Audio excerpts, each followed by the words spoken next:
प्यारे साथियों नमस्कार, मैं अनुज सर स्वागत करता हूं आपके द्वारा बनाया गया भारत के number 1 educational platform CUET Vidyakul पर।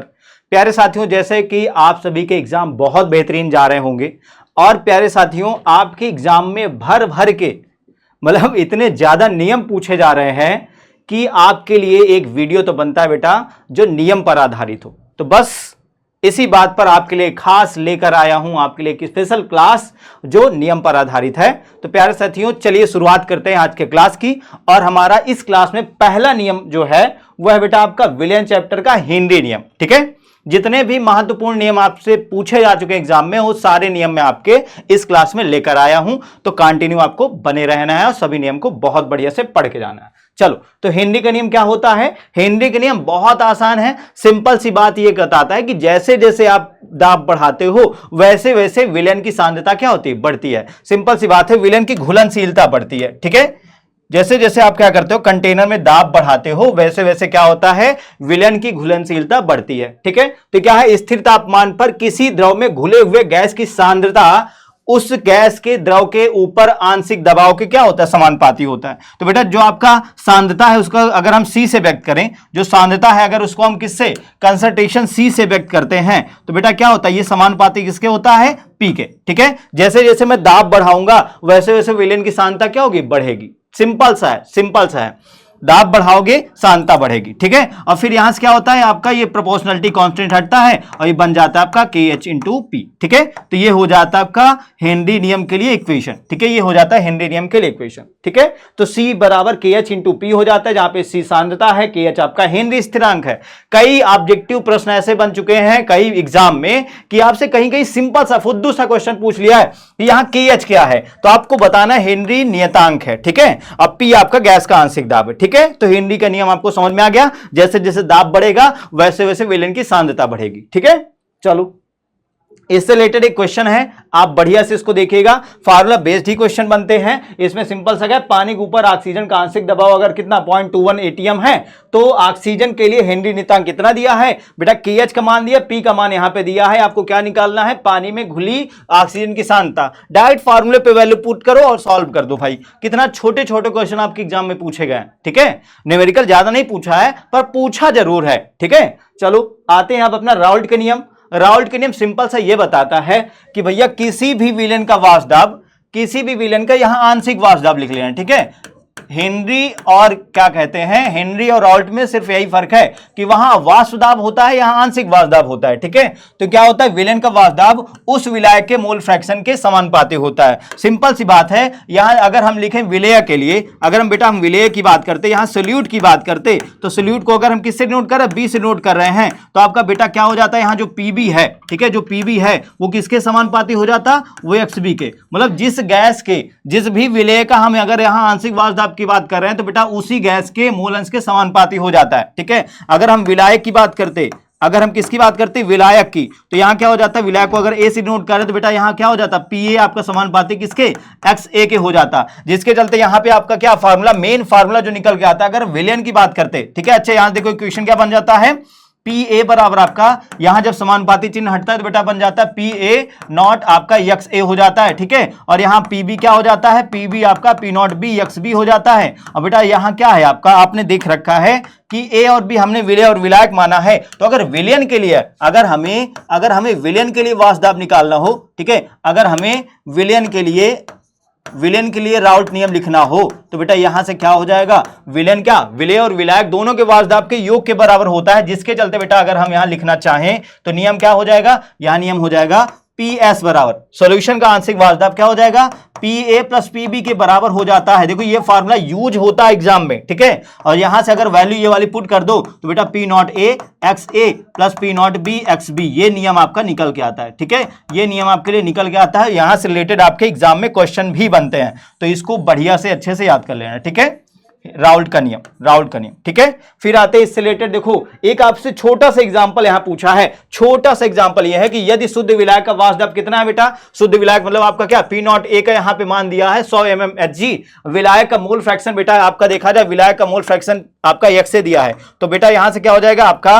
PA बराबर, ठीक है, PA बराबर क्या हो जाएगा? P नॉट A XA हो जाता है। बेटा P नॉट A आपको दिया है, XA दिया है, वैल्यू पुट किया, आपने सॉल्व कर लिया। ठीक है, फिर आता है नेक्स्ट आपका फैराडे नियम। वैद्युत रसायन चैप्टर से फैराडे के देखो दो नियम है, जिसमें से एक तो हर हाल में हर आपके एग्जाम में पूछा गया है, हर एग्जाम में पूछा गया है। तो देखो प्रथम नियम क्या है, सिंपल सा। प्रथम नियम की बात करें तो बेटा जो द्रव्यमान है, जो पदार्थ की मात्रा है, वो उसमें क्या आवेश के क्या डायरेक्टली समानुपाती होता है। आवेश के क्या होता है, डायरेक्टली समानुपाती होता है। अब बेटा यहां देखा जाए जब समानुपाती चिन्ह हटाते हो तो बेटा वहां पे आपका जेड आ जाता है। और क्यू क्या होता है, क्यू आपका देखा जाए धारा इंटू समय, ठीक है, विद्युत धारा और इंटू समय होता है। तो मतलब यहां क्या आई इंटू टी हो जाता है, आई इंटू टी हो जाता है।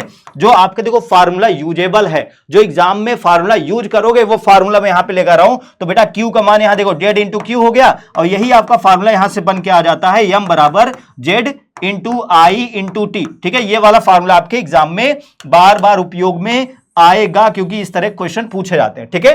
हो सकता है नियम ना पूछे, पर इससे रिलेटेड हो सकता है न्यूमेरिकल पूछे, तो दोनों चीजें इंपॉर्टेंट हो जाती हैं, नियम भी और फार्मूला भी, ठीक है। फिर आपका देखो ये नियम हो गया भैया, यहां से नियम हो गया। जेड आपका देखा जाए, जेड पदार्थ के विद्युत रासायनिक समतुल्य है, एम आपका पदार्थ की मात्रा है, क्यू आपका आवेश है। एक बात ध्यान रखना, जो आवेश की बात करेंगे तो बेटा आवेश हमेशा जो फैराडे नियतांक की बात करते हैं तो फैराडे नियतांक ध्यान रखना, डायरेक्ट कभी कभी कई बार पूछ चुका है, पूछ भी सकता है। तो फैराडे नियतांक क्या होता है, फैराडे नियतांक कितना होता है भैया, आप सभी को पता होगा मेरे लाल, वो कितना होता है 96,500 कूलाम, ठीक है। 96,500 कूलाम होता है हमेशा, इसको याद रखना, ठीक है, 96,500 कूलाम, ठीक है।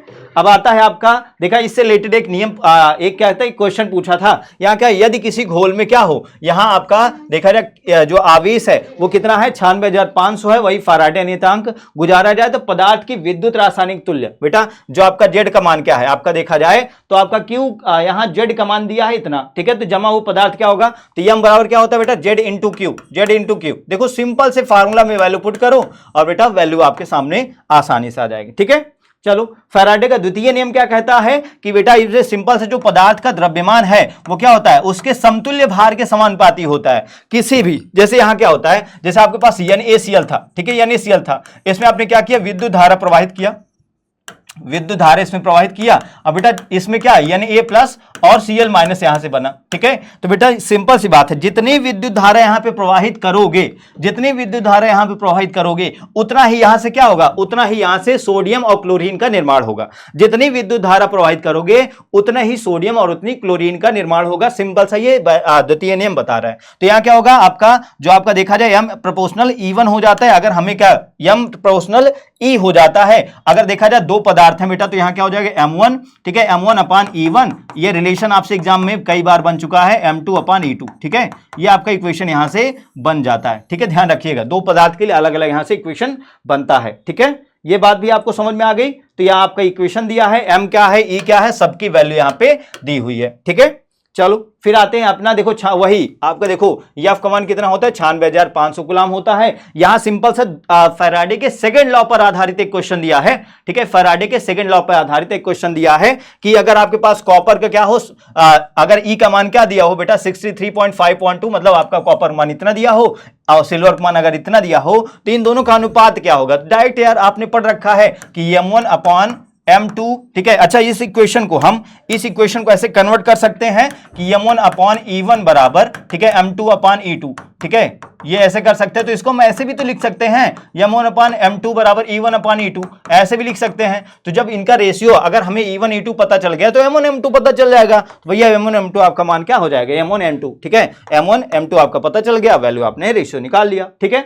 अब आता है बॉयल का नियम। बेटा ये आपका देखा जाए ठोस और द्रव गैस का जो चैप्टर है वहां से पूछा गया, भले आउट ऑफ सिलेबस दिख रहा है, बट यहां से भी क्वेश्चन आपके एग्जाम में बने हैं, ठीक है। तो जिसके चलते अगर देखा जाए बॉयल का नियम क्या होता है बेटा, बॉयल वो वाला नहीं, बॉयल, ठीक है, उबालने वाला नहीं है ये, बॉयल वैज्ञानिक का नाम है। यहां क्या बताया गया, स्थिर तापमान पर एट कांस्टेंट टेम्परेचर गैस का आयतन जो होता है, गैस का आयतन क्या होता है, उसके दबाव के व्युत्क्रमानुपाती होता है। बेटा जो दबाव है उसके क्या होता है, व्युत्क्रमानुपाती होता है, ठीक है। तो V inversely proportional to P होता है, प्रेशर होता है, ठीक है। फिर नेक्स्ट नियम आपका चार्ल्स का नियम आता है बेटा, ये क्या होता है, स्थिर दाब पर, ध्यान रखना, ये पॉइंट ध्यान रखना, ये एट आपका कांस्टेंट टेम्परेचर है, ठीक है, एट कांस्टेंट टेम्परेचर है। जब आप देखो ध्यान रखना, ये कैसे याद रखोगे, एट कांस्टेंट टेम्परेचर रिलेशन किसके बीच है, वॉल्यूम और प्रेशर के बीच है, ठीक है। और यहां क्या होगा, स्थिर दबाव पर, ठीक है। स्थिर दबाव पर यहां क्या होगा, तो बेटा अगर एट कांस्टेंट प्रेशर है, ठीक है, एट कांस्टेंट प्रेशर है, अब बताओ यहां पी आ गया तो बेटा वी और टी बचा, तो यहां क्या हो जाएगा, गैस का आयतन क्या हो जाएगा, गैस का आयतन आपका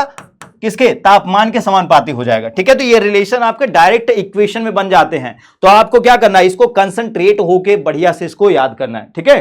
चलो फिर आपका एवोगैड्रो नियतांक आता है बेटा, तो समान तापमान और दबाव पर गैसों के समान आयतन में अणुओं की संख्या क्या होती है, समान होती है। बेटा मैं आपको यहां पे एक पॉइंट बता रहा हूं, हमेशा के लिए कोई भी तत्व हो, कोई भी यौगिक हो, कोई भी तत्व हो, कोई भी यौगिक हो, उसके लिए फिक्स है भैया। अगर आपके पास 1 मोल, ठीक है, अगर 1 मोल कोई भी पदार्थ हो, कोई भी तत्व हो, उसके लिए देखा जाए तो आयतन कितना होता है, 22.4 लीटर होता है, ठीक है। अगर कोई भी पदार्थ हो, कोई भी आपका तत्व हो, तो बेटा उसके लिए परमाणु संख्या इतनी होती है 6.022 इंटू 10⁻23 परमाणु होते हैं। बात समझ में आ गई, बात समझ में आ गई। कुछ भी हो, चाहे NaCl हो, चाहे आपका सोडियम हो, चाहे क्लोरीन हो, अगर 1 मोल है, बस वो अगर 1 मोल है तो उसकी मात्रा फिक्स है 22.4 लीटर, और परमाणु बेटा इतना, ठीक है, फिक्स है, फिक्स, एकदम फिक्स। चलो अब आते हैं आपका देखा जाए डाल्टन का आंशिक दाब नियम। बेटा ये डाल्टन का आंशिक दाब, या इसको बोलो आप राउल्ट का नियम, एकदम लगभग समान है। भले यहां नाम बदल गया है पर नियम एक समान है,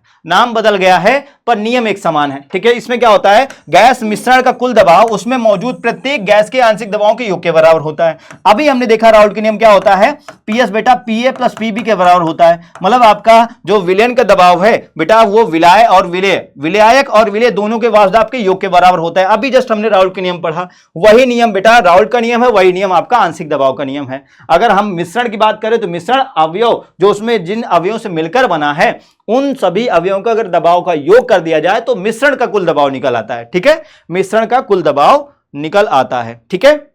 चलो अब देखते हैं आइडियल गैस का इक्वेशन। भाई आदर्श गैस समीकरण बहुत अच्छे से आपको याद होगा, पीवी बराबर एनआरटी, पी आपका प्रेशर है, वी आयतन है, एन आपका क्या मोल है, आपका आर गैस नियतांक है, टी तापमान है, ठीक है। फिर आपका स्नेल का नियम, देखो इसको फिजिक्स में भी पढ़ा है, फिजिक्स में ही आपने स्पेशली पढ़ा है। तो बेटा ये क्या होता है, N1 sin I N2 sin R, ठीक है।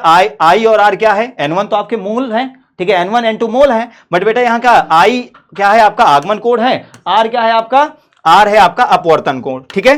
फिर आपका आता है कौन सा, ग्राहम का अवक्षेपण नियम, ठीक है। इसमें क्या होता है, गैस का अवक्षेपण की दर, अवक्षेपण देखो डिफ्यूजन मतलब घटना, अभिकारक घटता है उत्पाद बढ़ता है, ठीक है। तो यहां क्या होगा, रेट ऑफ डिफ्यूजन की अगर बात करें तो बेटा क्या होता है, ये इनवर्सली प्रोपोर्शनल होता है किसके, मोलर द्रव्यमान के वर्गमूल के, ठीक है। तो मोलर द्रव्यमान किसको कैसे नोट करते हैं, कैपिटल M से, और क्या होता है इसके व्युत्क्रमानुपाती होता है, ठीक है।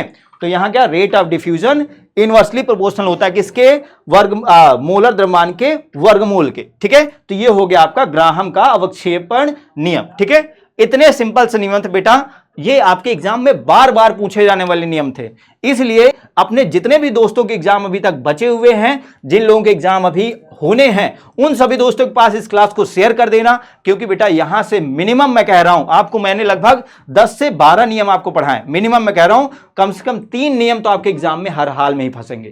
तो बेटा सभी दोस्तों के पास इस क्लास को शेयर कर देना, बहुत इंपॉर्टेंट क्लास है। सभी को बहुत बहुत धन्यवाद। जय हिंद, जय भारत।